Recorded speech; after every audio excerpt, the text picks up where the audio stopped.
Rajkot Junagadh highway પરથી હું પસાર થઈ રહી હતી. જોરદાર તડકો અને લૂ વરસતી હતી.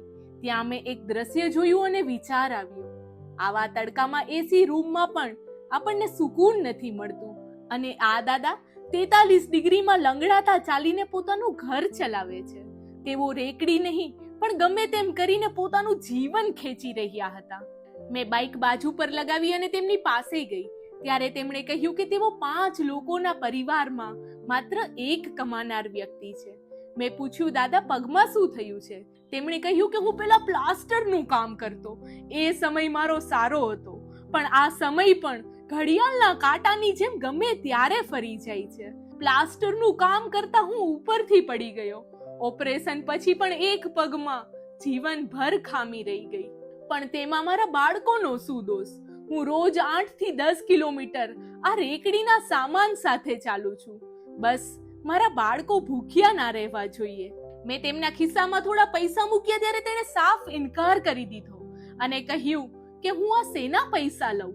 એમ તો મારા છોકરા અઠવાડિયાથી પૂછે છે કે પપ્પા ભાગ લાવ્યા? મને એક દુકાનવાળાએ પણ કહ્યું કે લઈ જાઓ તમે એમનેમ બિસ્કિટ, પણ હું મહેનત વગર 1 રૂપિયો પણ લેવા નથી માંગતો. મેં ધરાર તેમના ખિસ્સામાં પૈસા મૂકતા કહ્યું, દાદા તમે રડ્યા નહીં પણ લડ્યા.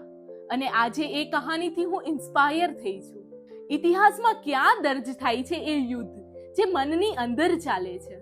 હું તેમના બાળકો માટે કુકીઝ લઈ આવી અને દાદાને આપતા કહ્યું કે આજે આ બાપ બાળકો સામે ખાલી હાથે નહીં જાય. બાળકોને કહેજો કે આ ભાગ તમે તેમના માટે લાવ્યા છો. આવજો કહીને તેઓ ચાલતા થયા અને જ્યાં સુધી તેઓ દેખાતા હતા ત્યાં સુધી મેં તેમને જોયા.